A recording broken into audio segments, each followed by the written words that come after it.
What's going on, guys? Is this on? Is this running? Yeah. All right. Intro to the latest cat. What's the name of this podcast? Smells like cat pee. With? Peter Kontrafouris. Oh, with Handsome, bro. Our guest is Peter Kontrafouris. Yeah. I turned him into a Spaniard. He's really not. He's Greek, and he appreciates Saganaki the same way I do. He also started a team that has recently sold $200 million in the last, how many years was it? 4 or 5 years? Yep. Northern New Jersey, New York. Peter Kontrafouris.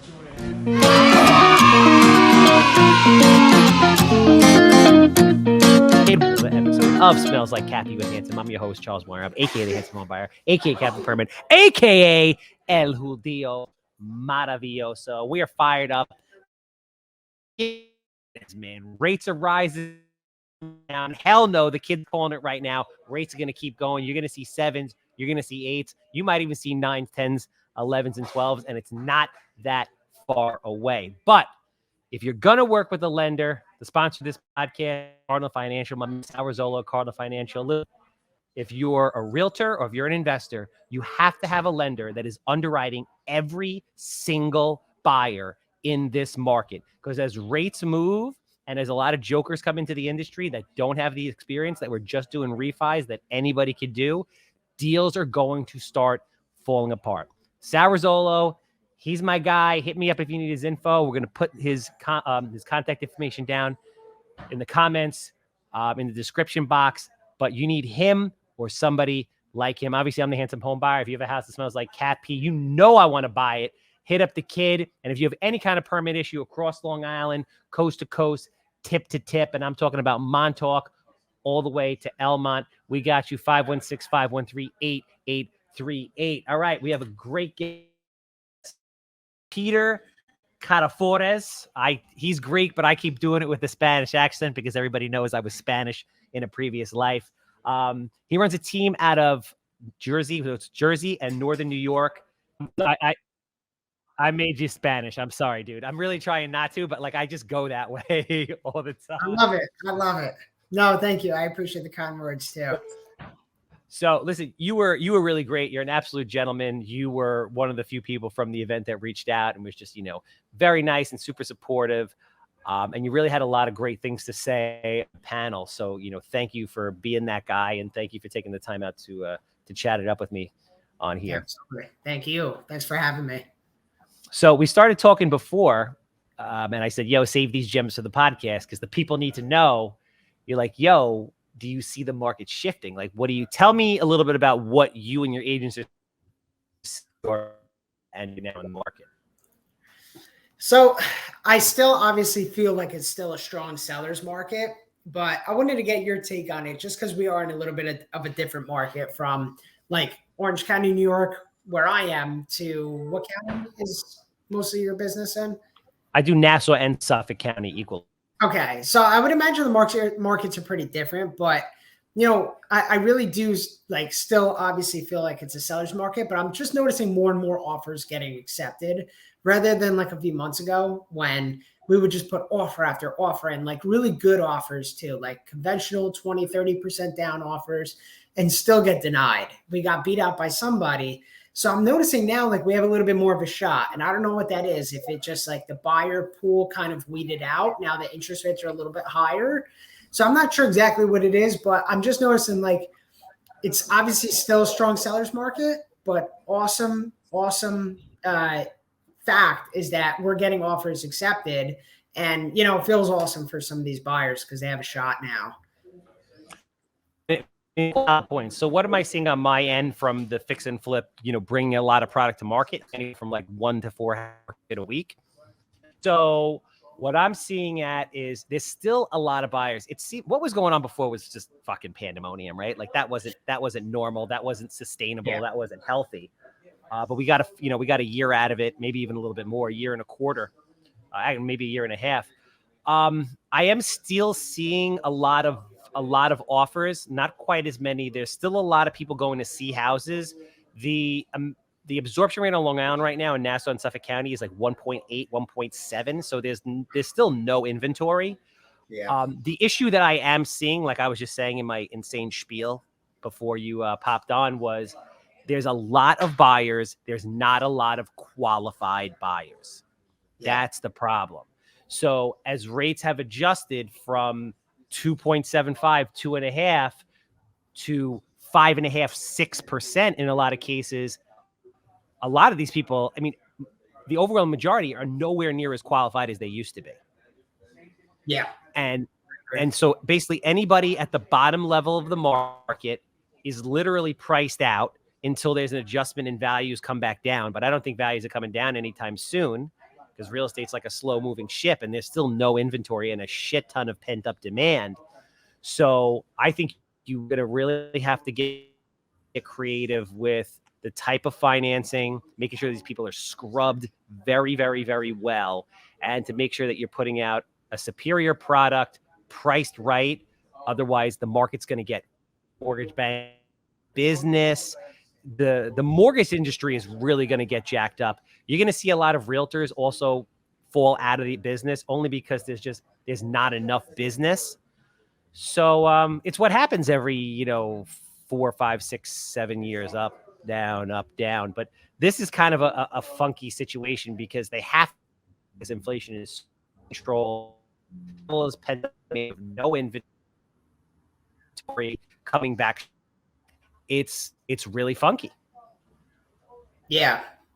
No, I agree. It's like it's an interesting market because it's like the great unknown. I feel I don't know where it's going to go. I know it's going to go somewhere. It's either going to stay where it's going and gradually go down, or it's really going to go down. And that's like really what I don't know, and I guess nobody knows.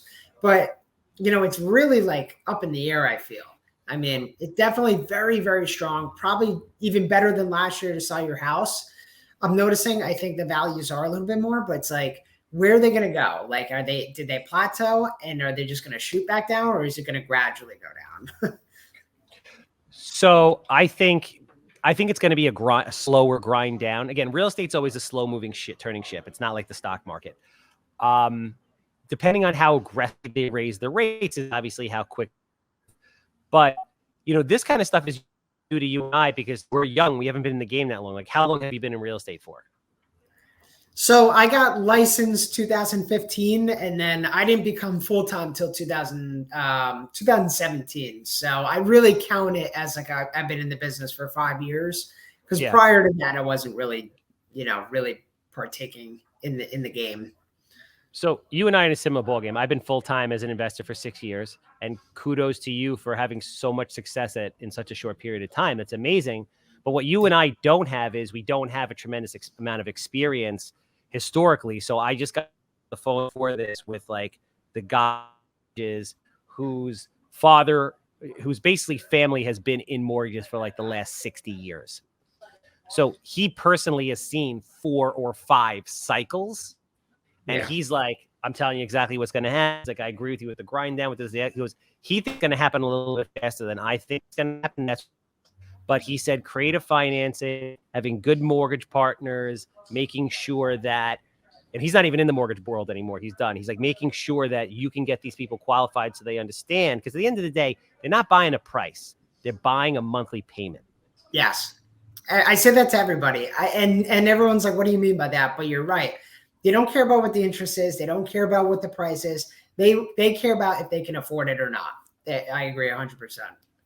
Without a doubt. And this is a lot. There's big opportunity for mortgage professionals and realtors now who can have the right partnerships, who can set up the right programs to borrow, and who can relay this information to people in a way that makes sense. There's too many mortgage guys just throwing out pre-approvals that don't make any kind of sense. And that's the major problem I'm seeing. But I've brought probably 6 houses to market in the last 2 weeks. 4 of them are gone. One of them is a specialty house where we have an accepted offer. And then there's one that's slightly lagging, but like there are offers in action on that one too. So they're all going to go. But it's not going with the same 30 offer for 24 hours vigor that we experienced 6 months ago. Yes. Yeah, I agree. And you're 100% right with the lending aspect of it. Like we too use Cardinal. That's our number one team or our number one company that we use as a team. There's nobody better, in my opinion. And even if they're not working with Cardinal and they want to work with somebody, we make them get pre-approved through Cardinal, like 100%. just to know we're not wasting our time. And you know what it is? I used to not want to do that because I kind of felt like it was a shitty thing to do and you were trying to strong arm people, but you're not. Like the amount of people, for me to have 12 offers, for all those loan officers to say, yeah, no problem. And it's like, I just had a deal fall apart after 90 days under contract. My rep at Cardinal spoke to the other loan officer, and the other loan officer flat out lied out all the qualifications. Now the deal falls apart. They're supposed to be approved for 550. They're really only can be approved for 400. It just can't. So anybody who's listening to this, like if you're an agent, you need the right loan officer on your side. If you're an investor, you 100% need to screen every one of these people. You're not being rude. It's not obnoxious. You just don't want to waste your friggin' time or their time. Or their time, yeah. Yeah. It can be a downward spiral if you don't do that. We do it with every single buyer. Like you have a right to use anybody you want, but if you show us a rocket pre-approval, you got to go through Cardinal. You got to get that second stamp, and that's it. No, without a doubt, man, without a doubt, because you just don't know. You don't know. So talk to me about building a $200 million sales monster in 3 years. You know, only 5 years in the business and doing it across multiple states. Yeah, so we were so I was an individual agent, which obviously everybody is at one point, and that's how I feel everybody should start. Listings, buyer side, listing side, whatever you got to do. And I feel like people got to do, you know, a certain amount in the business.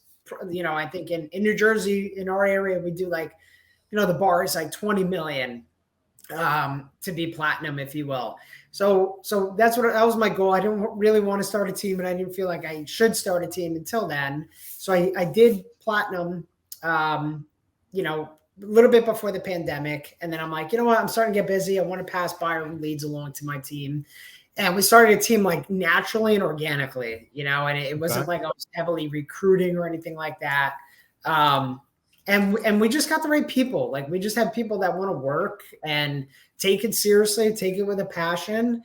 And, you know, like just forget about all the BS. Like, yeah, we're on social, but we're not living on social. You know, we do it like you. We put out a lot of content, but we're not like constantly, okay, what's this team doing? What's that team doing? Like we focus on ourselves and we just, you know, we hammer it. You know, we don't have a team of 30 something people where, you know, when I look at some of those teams' numbers, when you look at the amount of people that they have, they're not really as impressive to me. So when I see, you know, my goal was have a smaller team now, you know, we'll get to be a bigger team eventually, but have a smaller team, crank out the numbers, everybody makes money. And then we'll, you know, and then if we got to bring on more people, we will.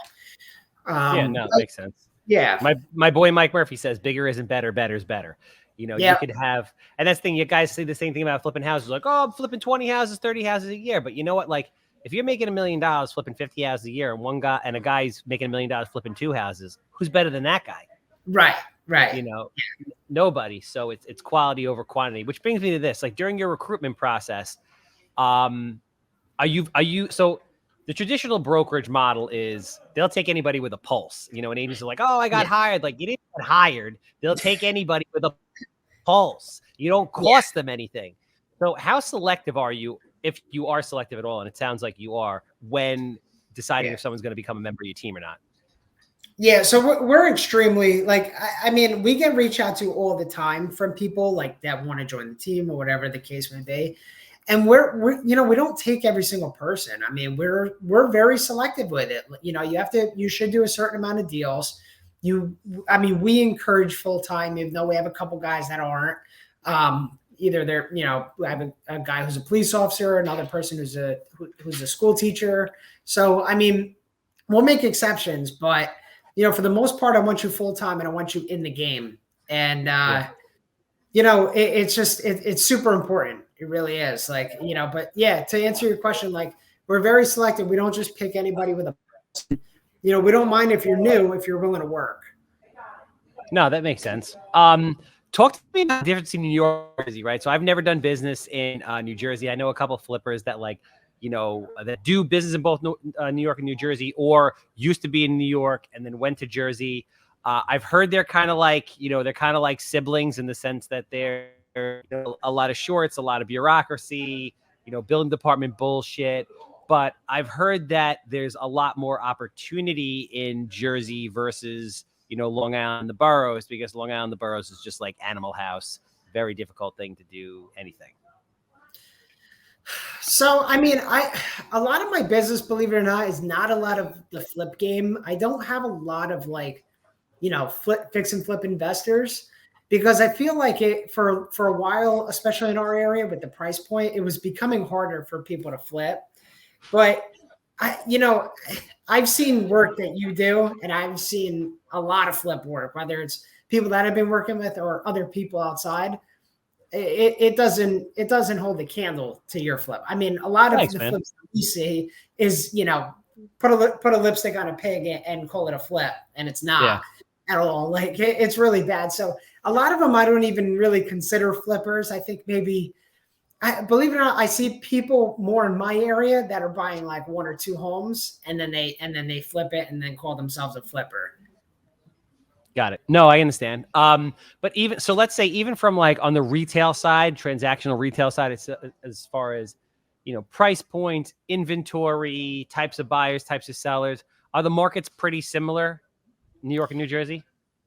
Yeah, I would say so. It's a similar market in terms of like prices and tax. I think our absorption rate, at least where I am, is definitely a little bit higher than Long Island. I think there's like a big demand, a little bit more of a demand. But the absorption rate, when you get to counties like Bergen County, I don't know how familiar you are with Jersey, but the absorption rate then becomes a lot less. Where I am, the market moves a little bit slower, but obviously it's still strong. It just moves a little bit slower. But I think it's just two similar areas. And anybody that was leaving New York either went to Long Island or Staten Island, or came to Bergen County or Passaic County in New Jersey, or even Orange County, New York, which I also do. Yeah, and I think that's obviously a big factor in the demand in places like Long Island and Northern Jersey, because just you still have a lot of people who remember COVID, and just COVID, like it never goes away, bro. It just lingers. Like, my head of marketing, love her to death. Her daughter is in daycare.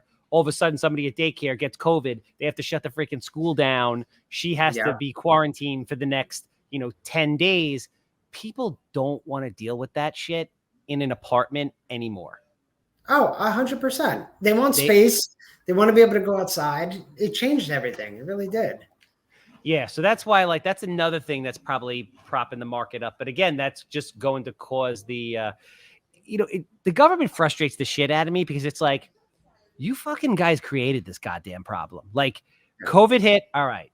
You have to give people money to sustain them for a certain period of time. Yeah. But you just didn't know when to stop.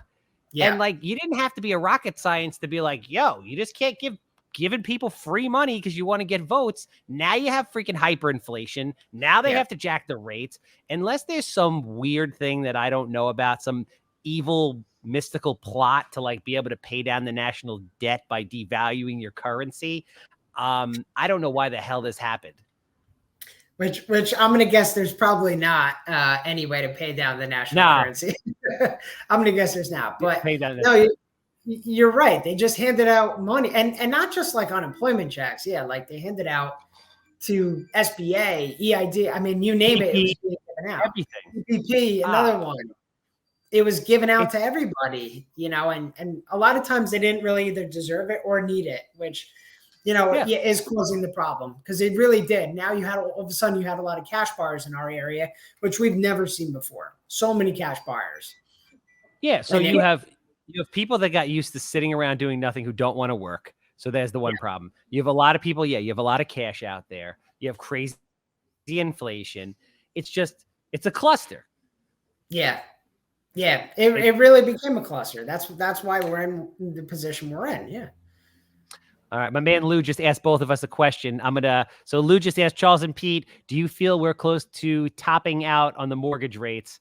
My opinion is not even close, Lou. You're going to see 7s, 8s. You might see double digits in the next 3 years. No bullshit, especially after the election. And then they feel that they have a couple years to do whatever the hell they want without repercussion.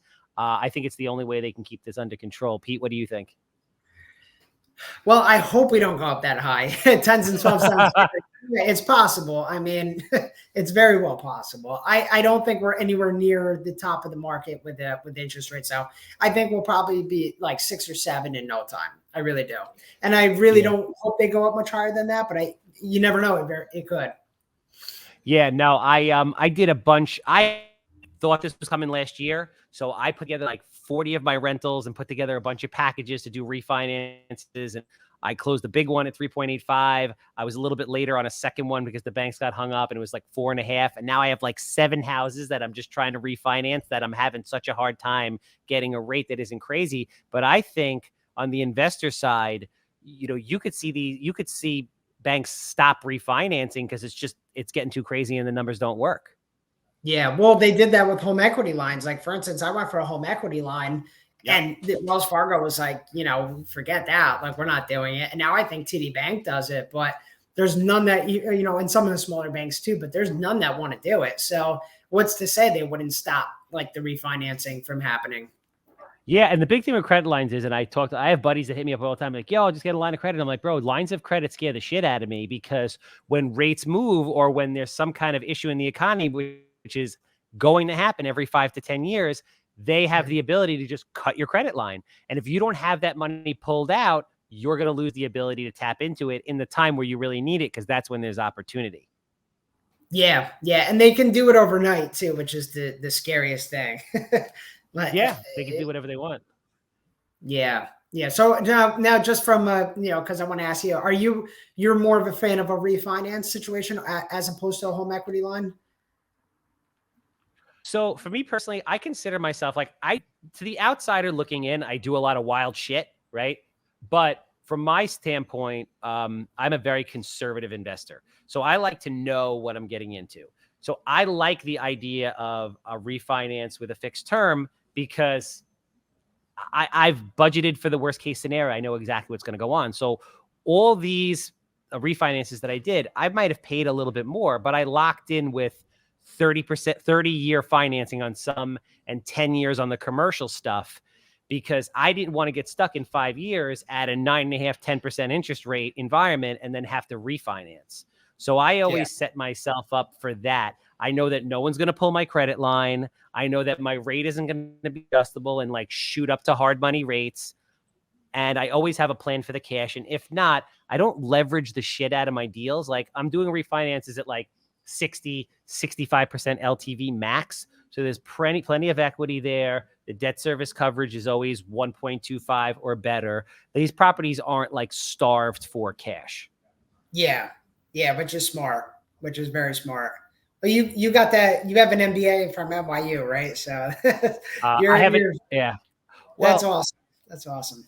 I have a lot of real world and a lot of formal real estate education. I trained with before I ever flipped a house, I trained with a mentor. His name's Carl Chavone for almost 4 years before I ever flipped a house. And then year 3 into flipping houses, or year 2, that's when I went back and got my master's at real estate development because I wanted to start doing the bigger stuff. In addition to flipping 400 houses, you learn a lot. But awesome. You just have to look at history, man. Like history really repeats itself. We've been in an increasing interest rate environment before. Talk to those people that lived through that. What was that like? How did they solve that problem? How did they get deals done? What went on is really what I think we got to be doing right now. Yeah.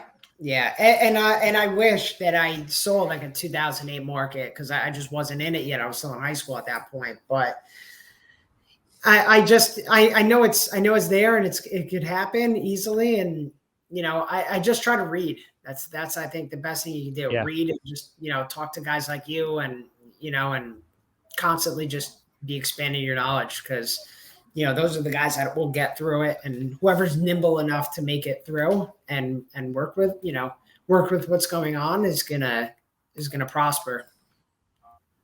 Yeah, no, without a doubt. You have to again, you realize that